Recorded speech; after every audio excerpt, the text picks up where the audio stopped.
തിരുവനന്തപുരത്ത് ഇടതുമുന്നണിയും NDAയും വലിയ പോരാട്ടം നടത്തുന്നു. കൊല്ലത്ത് ചിത്രത്തിൽ ഇടതുമുന്നണി മാത്രം, അതാണ് അവസ്ഥ. കൊച്ചിയിലേക്ക് വരുമ്പോൾ വലിയ പോരാട്ടം, ഇഞ്ചോടിഞ്ച് 14-14 എന്ന ചിത്രമുണ്ടാകുന്നു. തൃശ്ശൂരിൽ 9-12 ഇടതുമുന്നണിയെ പിന്നിലാക്കി UDF പിടിക്കുന്നു. തൃശ്ശൂരിൽ UDFന്റെ മുന്നേറ്റം കാണാൻ UDFന്റെ തിരിച്ചുവരവിനുള്ള വേദി ഒരുങ്ങുകയാണ്. തൃശ്ശൂരിൽ UDF ആണ് മുന്നിട്ട് നിൽക്കുന്നത് എന്നുള്ള കാഴ്ചയാണ് ഇപ്പോൾ കാണുന്നത്. പാലാ നഗരസഭ ശ്രദ്ധേയമാവുന്നു. അവിടെ LDFന്റെ ലീഡ് തന്നെ ഇല്ലേ. ആദ്യ 2 വാർഡുകളിലും LDF ജയിച്ചു എന്നുള്ളതാണ്. കോർപ്പറേഷനുകളിൽ മുന്നേറ്റം LDFന്. തിരുവനന്തപുരത്ത് LDF 9, UDF 4, NDA 8. അവിടെ BJPയുടെ മുന്നേറ്റമാണ്. NDA ആണ് ലീഡ് ചെയ്യുന്നത്. 8ഇടത്ത് NDA. തിരുവനന്തപുരം കോർപ്പറേഷനിൽ ഇഞ്ചോടിഞ്ച് പോരാട്ടം. NDA BJP മുന്നണി 8, LDF 7 എന്നുള്ളതാണ്. തൃശ്ശൂരിൽ LDF മുന്നേറ്റം, തൃശ്ശൂരിൽ UDFന്റെ മുന്നേറ്റം. കോഴിക്കോട് പ്രതീക്ഷിച്ചതുപോലെ തന്നെ LDFന്റെ മുന്നേറ്റം തുടരുകയാണ്.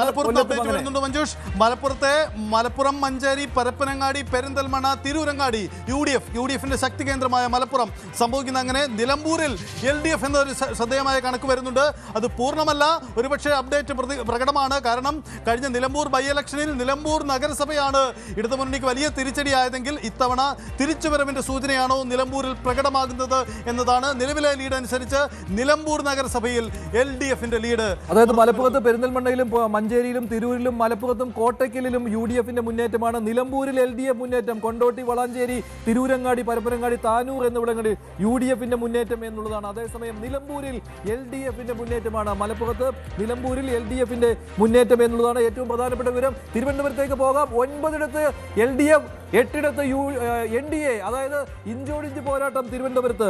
BJPയും LDFും തമ്മിലുള്ള ഇഞ്ചോടിഞ്ച് പോരാട്ടം നടക്കുകയാണ്. തിരുവനന്തപുരത്ത് 1 സീറ്റിന്റെ വ്യത്യാസത്തിൽ LDFന്റെ ലീഡ്.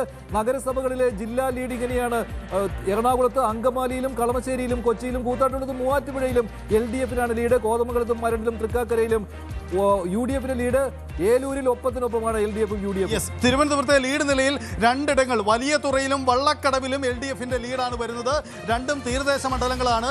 ആ മേഖലകൾ അങ്ങനെയെങ്കിൽ LDFന് തിരിച്ചടി ഉണ്ടായോ ഇല്ലയോ എന്നതിൽ കൂടി പ്രകടമാവുന്നുണ്ട്. ശ്രദ്ധിക്കേണ്ട കാര്യം, ആദ്യ സമയങ്ങളിൽ തിരുവനന്തപുരം കോർപ്പറേഷനിൽ എണ്ണുന്നത് തീരദേശ വാർഡുകളാണ്. അതിനുശേഷം നഗര വാർഡുകളിലേക്ക് അല്ലേ, നഗരഹൃദയത്തിലേക്ക് എത്തുമ്പോഴാണ് അവിടെ NDAയുടെ മുന്നേറ്റം കാണുക. അതിപ്പോൾ കാണുന്നുമുണ്ട് അല്ലേ. ശരി, പാലായിൽ അട്ടിമറിയുടെ സൂചനകളില്ല. 3 വാർഡിലും ഇടതുമുന്നണിക്ക് തന്നെ വിജയം. കേരള കോൺഗ്രസ് എമ്മിന്റെ സ്ഥാനാർത്ഥികൾ 3 വാർഡിലും വിജയിച്ചു എന്നതാണ്. അങ്ങനെയെങ്കിൽ അട്ടിമറി സൂചനകളില്ല എന്നത് തന്നെയാണ് പാലയിൽ നിന്ന് മനസ്സിലാവുന്നത്. ഇടതുമുന്നണി കേരള കോൺഗ്രസ് 2 തന്നെ പാലയിൽ. ജോസിൻ ബിനോയാണ് 3ാം വാർഡിൽ അവിടെ വിജയിച്ചത്. ഇതാണ് പാലാ നഗരസഭയുടെ ചിത്രം. ഇതാണ് മുന്നോട്ട് വരുന്നത്. തിരുവനന്തപുരം കോർപ്പറേഷൻ അടക്കം കോർപ്പറേഷനുകളടക്കൽ കൊല്ലം വേഗത്തിൽ 27 ഇടതുമുന്നണി ലീഡ്. കൊല്ലത്ത് വൻ മുന്നേറ്റം. കൊച്ചിയിൽ 14, UDF തന്നെയാണ് മുന്നിൽ 16. കൊച്ചിയിൽ മുന്നേറ്റം അതാണ്. അതേസമയം തൃശ്ശൂരിലും UDF ആണ്. മഞ്ജുഷ ശ്രദ്ധിക്കുക, കൊച്ചിയിലും തൃശ്ശൂരിലും UDF കൃത്യമായി UDFന് തിരിച്ചു വരാനുള്ള സാധ്യതകളാണ് കൊച്ചി കോർപ്പറേഷനിലും തൃശ്ശൂർ കോർപ്പറേഷനിലും കാണുന്നത്. 2ഇടത്തും UDFന്റെ മുന്നേറ്റം ഇപ്പോൾ കാണുന്നു. അതേസമയം മലപ്പുറത്ത് UDFന്റെ ശക്തി കേന്ദ്രം 12ൽ 11 നഗരസഭകളിലും UDFന്റെ മുന്നേറ്റമാണ്. നിലമ്പൂരിൽ മാത്രമാണ് LDF മലപ്പുറത്ത് മുന്നേറുന്നത് എന്നുള്ളതാണ്. അതാണ് സാഹചര്യം. എന്തായാലും മുന്നോട്ട് പോവുകയാണ്. വലിയ തുറ തിരുവനന്തപുരത്തെ ആദ്യം ഈ തീരദേശ മേഖലയിൽ കൗണ്ടിംഗ് ഉണ്ട്. അവിടെ വലിയ തുറയും വള്ളക്കടവിലും ഇടതുമുന്നണി തന്നെയാണ് ലീഡ് ചെയ്യുന്നതെന്നാണ്. തീരദേശം ഇത്തവണ ഇടതുമുന്നണിക്ക് പ്രതിസന്ധി ഉണ്ടാക്കുമോ എന്നതായിരുന്നു ആശങ്ക. പക്ഷേ 2ഇടവും തീരദേശത്തെ റിസൾട്ടും ഇടതുമുന്നണിക്ക് അനുകൂലം തന്നെ എന്നതാണ്. സംസ്ഥാനത്തിന്റെ തുടക്കം ഇടതുമുന്നണിക്ക് തന്നെ പൊതുവിലൊരു ലീഡ് നില സംസ്ഥാനത്ത് ആകെ അവകാശപ്പെടാനുണ്ട്. അതാണ് പൊതുവിലുണ്ടാകുന്ന സാഹചര്യം. അതേസമയം 2ഇടങ്ങളിൽ തങ്ങളുടെ 2 പ്രധാനപ്പെട്ട ശക്തി കേന്ദ്രങ്ങളിൽ UDFന്റെ തിരിച്ചുവരവിന്റെ സൂചനയുണ്ട്. കൊച്ചി നഗരസഭയിൽ, കൊച്ചി കോർപ്പറേഷനിലൊപ്പം തൃശ്ശൂർ കോർപ്പറേഷനിലും അത് വളരെ പ്രകടമാണ് താനും. അതേസമയത്ത് തന്നെ കേരള കോൺഗ്രസ് ഒപ്പമുള്ളത് കൊണ്ട് തന്നെ LDFന് കോട്ടയത്ത് കഴിഞ്ഞ തവണത്തെ പോലെ തന്നെ കാര്യങ്ങൾ മുന്നോട്ട് കൊണ്ടുപോകാൻ കഴിയുന്നു എന്ന ആദ്യ സൂചനകൾ വരുന്നത് പാലായിൽ നിന്നാണ്. പാലായിൽ ആദ്യ 3 വാർഡുകളിലും LDFന്റെ വിജയം. കേരള കോൺഗ്രസ് എമ്മിന്റെ സഹായത്തോടു കൂടി LDFന്റെ വിജയം കാണുകയാണ്. അതേസമയം പത്തനംതിട്ട ജില്ലയിൽ UDFന്റെ തിരിച്ചുവരവിനുള്ള ഒരു സാധ്യത കാണുന്നു. 3 നഗരസഭകളിൽ UDF ആണ് മുന്നേറുന്നത്. ഇപ്പോൾ അതിൽ പന്തളവും ഉൾപ്പെടുന്നു എന്നുള്ള കാര്യമാണ്. പന്തളത്ത് BJP ആയിരുന്നു കഴിഞ്ഞ തവണ. അവിടെയാണ് ഇപ്പോൾ UDFന്റെ ലീഡ്. അടൂർ നഗരസഭ 1ാം വാർഡിൽ LDF ആണ് വിജയിച്ചിരിക്കുന്നത്. അതേസമയം കൊല്ലത്ത് ഏകപക്ഷീയമായ മുന്നേറ്റമാണ് LDF നടത്തുന്നത്. കോർപ്പറേഷനിലും ജില്ലാ പഞ്ചായത്തിലും നഗരസഭകളിലും ഗ്രാമ ബ്ലോക്ക് പഞ്ചായത്തുകളിലുമുള്ള മുന്നേറ്റം LDFനാണ്. കൊല്ലത്താണ് LDFന്റെ വലിയ മുന്നേറ്റം. കോർപ്പറേഷനിൽ 19 സീറ്റുകളിൽ LDF, UDF 3, NDA 1 സീറ്റിൽ എന്നുള്ളതാണ്. ജില്ലാ പഞ്ചായത്തിൽ LDF 18, UDF 1. ബ്ലോക്കിൽ LDF 15 കൊല്ലത്ത്, ഒരിടത്ത് മാത്രം UDF. ഗ്രാമപഞ്ചായത്തിൽ തൂത്തുവാരുകയാണ് കൊല്ലത്ത്. LDF 30, UDF 7, NDA 1 എന്നുള്ളതാണ്. മുനിസിപ്പാലിറ്റികളിൽ കൊല്ലത്ത് 10 ലീഡ്, മുനിസിപ്പാലിറ്റികളിൽ കൊല്ലത്ത് 10 മുനിസിപ്പൽ വാർഡുകളിൽ, ആകെ 4 മുനിസിപ്പാലിറ്റികളിലുള്ള കൊല്ലത്ത് 4 ലീഡ് ചെയ്യുന്നത് LDF ആണ് എന്നുള്ളതാണ് കൊല്ലത്ത് നിന്നുള്ള വിവരങ്ങൾ.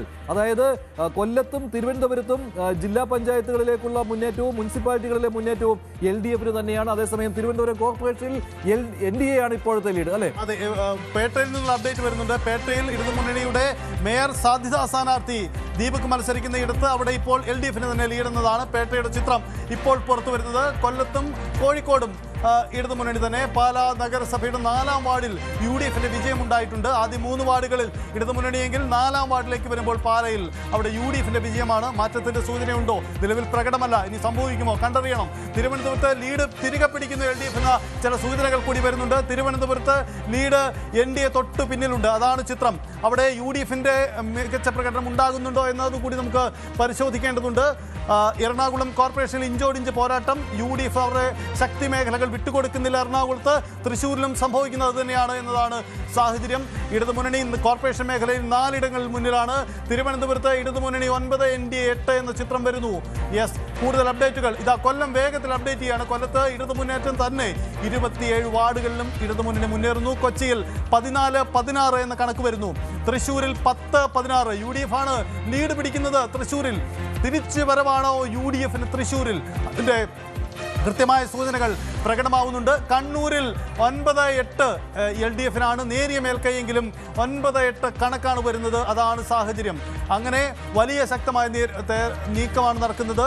കൊച്ചിയിലും ഒപ്പം തൃശ്ശൂരിലും UDF കൃത്യമായ ഒരു മേധാവിത്വം പ്രകടമാകുന്നുണ്ടോ, അല്ലെങ്കിൽ അവർ തിരിച്ചുവരവിൻ്റെ കൃത്യമായ സൂചന ഈ 2 കോർപ്പറേഷനിലും പ്രകടമാവുന്നുണ്ട്. നെയ്യാറ്റിൻകര നഗരസഭയിൽ ഇടതു മുന്നേറ്റം തന്നെ. ഒപ്പം കൊട്ടാരക്കരയിലും ഇടതു മുന്നേറ്റം 2 ഇടങ്ങളും ഇടതുമുന്നണിയുടെ ശക്തി കേന്ദ്രങ്ങൾ തന്നെയാണ്. അവിടെ മാറ്റമുണ്ടാവുന്നില്ല. തിരുവനന്തപുരം പേട്ട വാർഡിൽ LDF ലീഡാണ്. വളരെ ശക്തമായ പോരാട്ടമാണ് LDF UDF BJP തമ്മിൽ. അവിടെ LDF ലീഡ് എന്നതാണ് സാഹചര്യം ഇപ്പോൾ പുറത്തു വരുന്നത്. തിരുവനന്തപുരത്തെ ലീഡ് പിടിച്ചു ഇടതുമുന്നണി എന്ന കണക്കുകൾ കൂടി വരുന്നുണ്ട്. തിരുവനന്തപുരത്ത് 6-2 കണക്കിൽ മാറ്റമുണ്ടായേക്കാം. ഒരുപക്ഷെ വേഗത്തിൽ അപ്ഡേഷൻ നടക്കുന്നുണ്ട്. ഈ തൃശ്ശൂരിൽ പൊതുവിൽ UDF മുന്നേറ്റമാണ്. പൂങ്കുന്നത്ത് NDA മുന്നേറ്റം ഉണ്ടാകുന്നു. വിയ്യൂരിൽ UDF ലീഡ് വരുന്നു. ഒല്ലൂരിൽ UDF മുന്നേറ്റമാണ്. ഇതാണ് തൃശ്ശൂരിൻ്റെ ചിത്രം. തൃശ്ശൂർ കോർപ്പറേഷനിൽ UDF മടങ്ങിവരവാണ്. കഴിഞ്ഞ തവണ ഇഞ്ചോടിഞ്ചുള്ള പോരാട്ടത്തിൽ ഭരണം നഷ്ടപ്പെട്ട ഇടത്ത് ഇത്തവണ UDF തിരിച്ചു വരുന്നു. 2ാം സ്ഥാനത്ത് LDF ആണ് എന്നുള്ളത് ശ്രദ്ധിക്കണം. അവിടെ BJP അധികാരത്തിലേക്ക് എത്താം എന്നുള്ള പ്രതീക്ഷയിലായിരുന്നു. പക്ഷേ അവിടെ UDF LDF തമ്മിലാണ് മത്സരം നടക്കുന്നത്. തൃശ്ശൂർ കോർപ്പറേഷൻ, അതുപോലെ തന്നെ തിരുവനന്തപുരം ജില്ലയിലെ വർക്കല മുനിസിപ്പാലിറ്റി പ്രധാനമാണ്. അവിടെ പക്ഷേ ഇപ്പോൾ LDF ആണ് ലീഡ് ചെയ്യുന്നത്. തിരുവനന്തപുരം ജില്ലയിൽ 4 മുനിസിപ്പാലിറ്റികളിലും LDF ലീഡാണ് ഇപ്പോൾ കാണുന്നത്. വർക്കലയിലും ആറ്റിങ്ങലിലും നെയ്യാറ്റിൻകരയിലും ലീഡ് ചെയ്യുന്നത്, നെടുമങ്ങാടും ലീഡ് ചെയ്യുന്നത് LDF ആണ്. അതേസമയം വയനാടും, വയനാട് കൽപ്പറ്റയിലും മാനന്തവാടിയിലും ലീഡ് ചെയ്യുന്നത് ഇപ്പോൾ LDF ആണ് എന്നുള്ള വിവരവും വരികയാണ്. വയനാട്ടിൽ പഴയ മേധാവിത്വത്തിലേക്ക് തിരിച്ചു വരാൻ UDF കഴിയുന്നില്ല എന്ന് വേണം മുനിസിപ്പാലിറ്റികളിലെ ആദ്യ സൂചനകൾ. രാമനാട്ടുകര, കോഴിക്കോട്, അവിടെ UDF ലീഡുണ്ട്. ഇപ്പോൾ ആകെ മുനിസിപ്പാലിറ്റികൾ 87 എടുത്താൽ 36 LDF ലീഡ്, UDF 36 ലീഡ്, അല്ലേ? അതെ, പാലക്കാട് നോക്കൂ. പാലക്കാട് പ്രതീക്ഷിച്ചതുപോലെ അവിടെ NDA മുന്നേറ്റം തന്നെ. BJP അവരുടെ സിറ്റിംഗ് നഗരസഭ നഷ്ടമാകില്ല